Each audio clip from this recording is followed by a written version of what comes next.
नमस्कार शिक्षणप्रेमी मित्रांनो, मी डॉक्टर रमेश चौधरी. शिक्षण सखा या यूट्यूब चॅनलवर आपले हार्दिक स्वागत. महाराष्ट्र शिक्षक पात्रता परीक्षा म्हणजेच TET आणि केंद्रीय शिक्षक पात्रता परीक्षा म्हणजेच CTET या परीक्षेच्या दृष्टीने आपण तयारी करत आहोत. बालमानसशास्त्र आणि अध्यापनशास्त्र हा महत्त्वपूर्ण जो विषय या परीक्षेसाठी असतो, त्याच्यामध्येच अध्यापनशास्त्र म्हणजेच पेडागॉजी या घटकासंदर्भात आपण आज चर्चा करणार आहोत. हा घटक सर्वात महत्त्वपूर्ण घटक आहे, कारण याच्यावर कमाल 6 प्रश्न विचारले जातात, कमीत कमी 4 ते 5 प्रश्न पण विचारले जातात. त्यामुळे या घटकावर आपल्याला फोकस करणं आवश्यक आहे. आजच्या व्हिडिओमध्ये आपण पाहणार आहोत अध्यापनशास्त्र म्हणजे काय, अध्यापनाची वैशिष्ट्ये, अध्यापनाची तत्त्वे, अध्यापनातील शिक्षकाची भूमिका, अध्यापनाच्या पद्धती आणि TET परीक्षेसाठी महत्त्वाचे काही प्रश्न. तर व्हिडिओमध्ये शेवटपर्यंत नक्कीच राहा आणि आपण व्हिडिओच्या माध्यमातून या अध्यापनशास्त्राबद्दल समजून घेऊया. अध्यापनशास्त्र म्हणजे काय, तर अध्यापनशास्त्राला पेडागॉजी पण म्हणतात, पण अध्यापनशास्त्र म्हणजे विद्यार्थ्यांना प्रभावीपणे ज्ञान, कौशल्य आणि मूल्य शिकवण्याची कला व शास्त्र होय. म्हणजे सोप्या भाषेत जर सांगायचं म्हटलं तर विद्यार्थ्यांना शिकवण्याची नियोजनबद्ध आणि वैज्ञानिक प्रक्रिया म्हणजेच अध्यापनशास्त्र. तर अध्यापनशास्त्र हे महत्त्वपूर्ण अध्यापनशास्त्र आपण D.Ed. B.Edमध्ये शिकला असाल, परंतु बरेच वर्षाचा खंड असल्यामुळे आपल्याला याच्यातील काही प्रश्नांची उत्तरं सोडवताना नेमक्या चुका होतात, त्या होऊ नये यासाठी आपण थोडीशी तयारी करूया. तर पेडागॉजी या शब्दाची जी उत्पत्ती आहे तर ती ग्रीक भाषेतील 2 शब्दांपासून पेडागॉजी हा शब्द झालेला आहे. म्हणजे ग्रीक भाषेमध्ये पेड बालक आणि ऑगोगस म्हणजेच मार्गदर्शन करणं, याला तर पेडागॉजी म्हणजेच बालकाला योग्य मार्गाने शिकवण्याची प्रक्रिया. तर या दृष्टीने आपल्याला पेडागॉजीची उत्पत्ती समजून यात पुढील महत्त्वपूर्ण विषयांकडे जायचं आहे, जसे की अध्यापनाची वैशिष्ट्य. तर अध्यापनाची वैशिष्ट्य काय असतात? अध्यापन ही एक उद्देशपूर्ण प्रक्रिया आहे. दुसरं अध्यापनाचं वैशिष्ट्य म्हणजे अध्यापन ही द्विमार्गी प्रक्रिया आहे. तिसरं महत्त्वाचं वैशिष्ट्य म्हणजे अध्यापन विद्यार्थी केंद्रित प्रक्रिया आहे. अध्यापन ही सामाजिक प्रक्रिया आहे. अध्यापन ही सतत चालणारी प्रक्रिया आहे आणि विद्यार्थी आणि शिक्षक यांच्यातील परस्पर संवादावर आधारित प्रक्रिया आहे. म्हणजेच जेव्हा अध्ययन विद्यार्थ्याचं होतं त्यावेळेस अध्यापन पण असतं. अध्ययन आणि अध्यापन ह्या दोघं एकाच नाण्याच्या 2 बाजू आहेत. म्हणून अध्यापनाची वैशिष्ट्ये आपल्याला समजून घेणं महत्त्वपूर्ण आहे. तर आपण जर अध्यापनाच्या संदर्भात वैशिष्ट्य समजून घ्यायचे असतील तर उद्देश, संवाद, विद्यार्थी आणि समाज या महत्त्वपूर्ण ट्रिक आपण लक्षात ठेवूया. प्रभावी अध्यापनाची तत्त्वे. आता प्रभावी अध्यापनाची तत्त्वे आपण जर समजून घेतले तर ज्ञाताकडून अज्ञाताकडे, म्हणजे विद्यार्थ्याला ज्या गोष्टी माहिती आहेत त्याच्यापासून नवीन ज्ञानाकडे, जे त्याला माहिती नाही तिथपर्यंत पोहोचवणे, हेच ज्ञाताकडून अज्ञाताकडे. उदाहरण म्हटलं तर संख्यांची ओळख झाल्यानंतरच बेरीज शिकवणे. जर संख्यांची ओळख माहिती नसेल तर बेरीज शिकवून काहीच फायदा नाही. म्हणून आधी त्याला संख्यांची ओळख जर माहिती असेल तरच आपल्याला बेरीज शिकवता येते. दुसरं महत्त्वपूर्ण तत्त्व म्हणजे सोप्याकडून कठीणाकडे. सुरुवातीला सोपे मुद्दे आणि नंतर अवघड संकल्पना शिकवल्या पाहिजेत. सुरुवातीला सोपे मुद्द्यांमध्ये विद्यार्थ्याच्या समजेच्या अनुषंगाने आपल्याला अवघड संकल्पनासुद्धा सहज विद्यार्थ्यांपर्यंत पोचवता येतात, म्हणून ह्या तत्त्वाचा सुद्धा वापर केला जातो. तिसरं तत्त्व म्हणजे स्थूलाकडून सूक्ष्माकडे. प्रत्यक्ष वस्तू दाखवून नंतर संकल्पना शिकवणे. समजा उदाहरणार्थ फळ दाखवलं तर फळाचं त्याचं चित्र, नंतर चित्रानंतर त्याचं नाव आणि त्या नावातून त्या चित्रातील काही अक्षरं, इथपर्यंत आपण सूक्ष्माकडे जाऊ शकतो. सध्याची शिक्षण पद्धती ही प्रत्यक्ष चित्र किंवा वस्तू दाखवून नंतर त्याचं नाव आणि मग त्याच्यावरून अक्षरापर्यंतचा प्रवास आपल्याला करता येतो. तर हा स्थूलाकडून सूक्ष्माकडे या तत्त्वानुसार असतो. नंतर पुढचं तत्त्व आहे प्रत्यक्षाकडून अप्रत्यक्षाकडे. बऱ्याचदा काही प्रयोग, निरीक्षण आणि अनुभव यावर आधारित काही उदाहरण आपण विद्यार्थ्यांना प्रत्यक्ष वस्तू दाखवतो किंवा प्रत्यक्ष परसबागेत घेऊन जाऊन काही वनस्पती दाखवतो, त्याचं निरीक्षण केलं जातं आणि त्या अनुभवावर आधारित मग अप्रत्यक्ष गोष्टींपर्यंत विद्यार्थ्यांना घेऊन जाता येतं.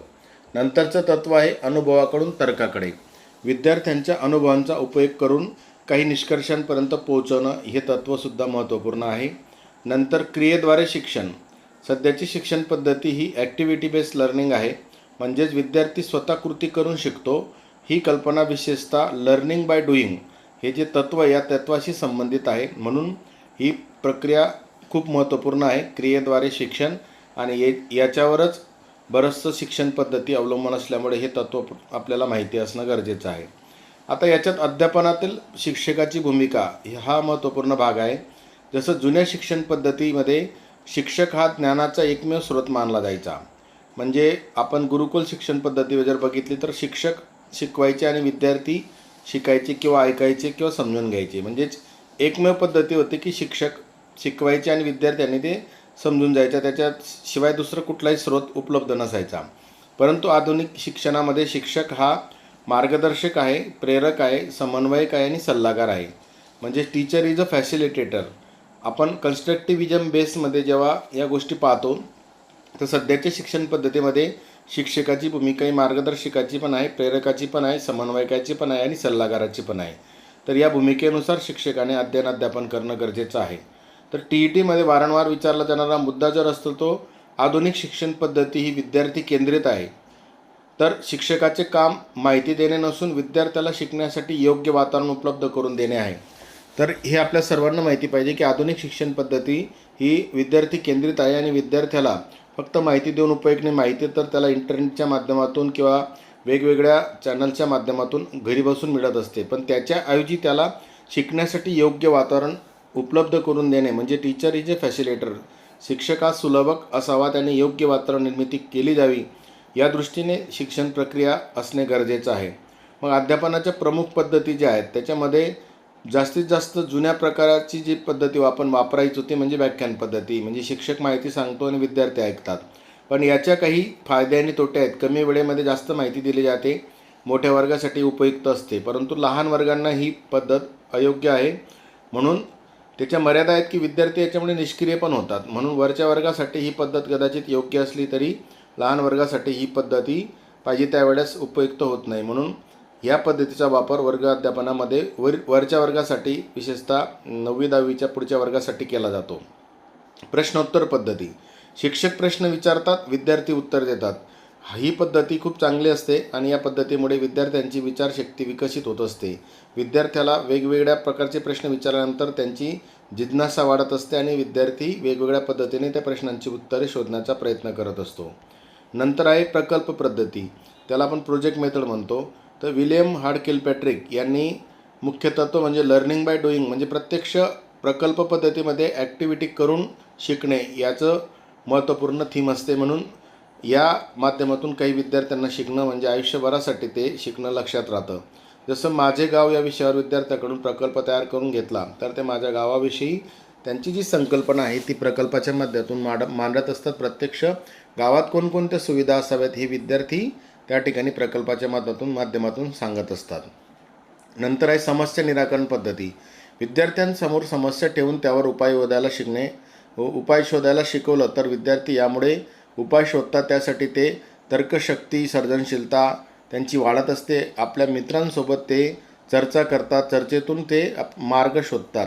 तर याच्या माध्यमातून सहाध्यायी शिक्षण पद्धती किंवा आपण त्याला पिअर लर्निंग, ग्रुप लर्निंगच्या माध्यमातून विद्यार्थी समस्या निराकरण करतो आणि त्याच्यातून त्यांची तर्कशक्ती आणि सर्जनशीलता वाढत असते. चर्चा पद्धती. विद्यार्थ्यांमध्ये संवाद आणि विचारांची देवाणघेवाण घडवून आणण्यासाठी ही पद्धती उपयुक्त असते. अशा या महत्त्वपूर्ण काही पद्धती आहेत आणि सध्याच्या काळामध्ये कन्स्ट्रक्टिव्हिजममध्ये ह्या काही पद्धतींचा वापरसुद्धा चांगल्या प्रकारे केला जातो. आधुनिक अध्यापनाचं तत्त्वज्ञान म्हणजेच कन्स्ट्रक्टिव्हिजम, रचनावाद, ज्ञानरचनावाद याला असं म्हणतात. रचनावादी दृष्टिकोनानुसार विद्यार्थी स्वतःच्या अनुभवातून ज्ञानाची निर्मिती करतो. शिक्षक फक्त मार्गदर्शक असतो, शिक्षक फक्त फॅसिलिटेटर असतो, सुलभक असतो. म्हणून या पद्धतीला सध्याच्या काळामध्ये खूप महत्त्वपूर्ण स्थान मिळालेलं आहे. रचनावादी वर्गाची जी वैशिष्ट्ये आहेत ही अशी असतात की विद्यार्थी सक्रिय असतात, चर्चा आणि सहकार्यावर भर देत असतात, प्रत्यक्ष अनुभवातून शिक्षण घेत असतात. त्यानंतर चुका करण्यास आणि त्यातून शिकण्याससुद्धा प्रोत्साहन त्यांना दिलं जातं. या पद्धतीमध्ये विद्यार्थी एकमेकांशी चर्चा करतात, एकमेकांसोबत शेअरिंग करतात. म्हणजे सहाध्यायी शिक्षण पद्धती किंवा आपण ग्रुप लर्निंग किंवा पेअर लर्निंगच्या माध्यमातून ज्ञानरचनावादी पद्धतीतून विद्यार्थी प्रत्यक्ष अनुभवातून शिकतात आणि ते चिरकाल लक्षात राहतात. चुका करण्यास आणि त्यातून शिकण्याससुद्धा याच्यातून प्रोत्साहन दिलं जातं. म्हणून ही पद्धत खूप महत्त्वपूर्ण पद्धत आहे. TETसाठी अत्यंत महत्त्वाचे मुद्दे जर आपल्याला समजून घ्यायचे असतील तर परीक्षाभिमुख पेडागॉजी म्हणजेच काय तर शिकवण्याची कला आणि शास्त्र. आधुनिक शिक्षणामध्ये विद्यार्थी केंद्रित शिक्षण आहे. पारंपरिक शिक्षण पद्धती ही शिक्षक केंद्रित होती. तर शिक्षकाची भूमिका आता सध्याच्या काळात मार्गदर्शक किंवा फॅसिलिटेटरची आहे किंवा सुलभकाची आहे. प्रोजेक्ट मेथड ही किलपॅट्रिक यांनी शोधलेली आहे. याच्यावर सुद्धा आपल्याला प्रश्न येऊ शकतो. लर्निंग बाय डुईंग म्हणजेच अनुभवातून शिक्षण. कन्स्ट्रक्टिव्हिजम म्हणजेच ज्ञानरचनावाद. विद्यार्थी स्वतः ज्ञान निर्माण करतो. प्रत्येक मूल स्वतः शिकत असतं आणि स्वतःच्या गतीने शिकतं. म्हणून कन्स्ट्रक्टिव्हिजम हा खूप महत्त्वपूर्ण मुद्दा यात आपल्याला समजून घ्यावा लागेल. याच्यावर काही सरावाचे प्रश्न आपण घेऊया. जसं पेडागॉगी म्हणजेच काय तर शिक्षणाचे व्यवस्थापन, शिकविण्याची कला व शास्त्र, परीक्षा प्रणाली, मूल्यमापन प्रक्रिया असे पर्याय असले तरी पण त्याचे योग्य उत्तर आपल्याला शिकवण्याची कला आणि शास्त्र हेच आपल्याला समजून घ्यावं लागेल. करून शिकणे या तत्त्वावर आधारित अध्यापन पद्धत कोणती? तर व्याख्यान पद्धत, प्रयोग, प्रश्नोत्तर पद्धत, प्रकल्प पद्धती का कथन पद्धती? तर करून शिकणे म्हणजेच लर्निंग बाय डुईंग ही पद्धत आपल्याला माहिती आहे. तर ही पद्धत म्हणजेच आपल्याला प्रकल्प पद्धती आहे. आधुनिक शिक्षण पद्धतीमध्ये शिक्षकाची भूमिका काय असते? नियंत्रकाची असते, मार्गदर्शकाची असते, निरीक्षकाची असते किंवा परीक्षकाची असते? तर योग्य उत्तर आहे त्याचं मार्गदर्शक किंवा त्याचं दुसरं पर्यायी उत्तर असू शकतं की ते शिक्षक हा मार्गदर्शक असला तरीसुद्धा सोबतच तो फॅसिलिटेटर म्हणजे सुलभक असतो. तर सुलभकसुद्धा उत्तर याचं असू शकतं जर पर्यायामध्ये असेल तर. नंतरचा प्रश्न आहे रचनावादी दृष्टिकोनानुसार ज्ञानाची निर्मिती कोण करतं? तर याचं सोपं आणि सहज उत्तर आहे की ज्ञानरचनावादामध्ये विद्यार्थी स्वतः ज्ञानाची निर्मिती करतं. म्हणून क हा पर्याय त्याचं उत्तर आहे. तर काही एक्झामच्या काही टिप्स जर आपल्याला द्यायच्या म्हटल्या तर पेडागॉजीमध्ये परिस्थितीजन्य म्हणजेच आत्ताच्या सध्याच्या काळानुसार बरेचसे प्रश्न विचारले जातात. म्हणून व्याख्यानपेक्षा परिस्थितीजन्य प्रश्नांवर आपण फोकस करा. उदाहरणार्थ एका वर्गात शिक्षक विद्यार्थ्यांना गटात काम करून स्वतः निष्कर्ष काढण्यात प्रोत्साहित करतो. तर ही अध्यापन पद्धती कोणती पद्धती दर्शविते? असा प्रश्न आपल्याला येईल आणि याचे 4 पर्याय विचारले जातील आणि त्याचं बहुधा आपल्याला उत्तर माहिती पाहिजे. तर ते उत्तर आहे कन्स्ट्रक्टिव्हिजम किंवा ज्ञानरचनावादी पद्धती किंवा विद्यार्थी केंद्रित अध्यापन. तर अशा पद्धतीने आपण अभ्यासाला सध्याच्या काळाच्या पेडागॉजीनुसार आपण अभ्यासाचे महत्त्वपूर्ण मुद्दे समजून घ्या. तर मित्रांनो, आज आपण अध्यापनशास्त्रामध्येच अर्थ, त्याचे वैशिष्ट्य, अध्यापनाची तत्त्वे, शिक्षकाची भूमिका, अध्यापनाच्या पद्धती, ज्ञानरचनावाद आणि TETसाठी महत्त्वपूर्ण प्रश्न हे सर्व समजून घेतलं. तर यांचा सविस्तर अभ्यास केला. अजून थोडंसं सविस्तर आपण या संदर्भात वाचन करा आणि याचे काही नोट्स काढा. परीक्षाभिमुख या घटकावर 6 प्रश्न सहज येतात आणि अतिशय महत्त्वपूर्ण प्रश्न असतात. याच्या आपल्याला उपयुक्त असा हा घटक आहे अध्यापनशास्त्रावर. 6पेक्षा जास्तही प्रश्न येऊ शकतात. म्हणून याला थोडंसं फोकस करा. आपण आतापर्यंत आपल्याला व्हिडिओ उपयुक्त वाटला असेल तर आपण लाईक करा, कमेंट करा आणि आपल्या मित्रांना शेअर करा. आपल्या मित्रांपर्यंत नक्कीच पोहोचवा. आपल्याला जर यापेक्षाही काही अजून नवीन कंटेंटची माहिती किंवा व्हिडिओ आवश्यक असेल तर आपल्या यूट्यूब चॅनलच्या माध्यमातून कमेंट करा. आतापर्यंत आपण व्हिडिओ पाहिला त्याबद्दल आपल्या मनापासून धन्यवाद.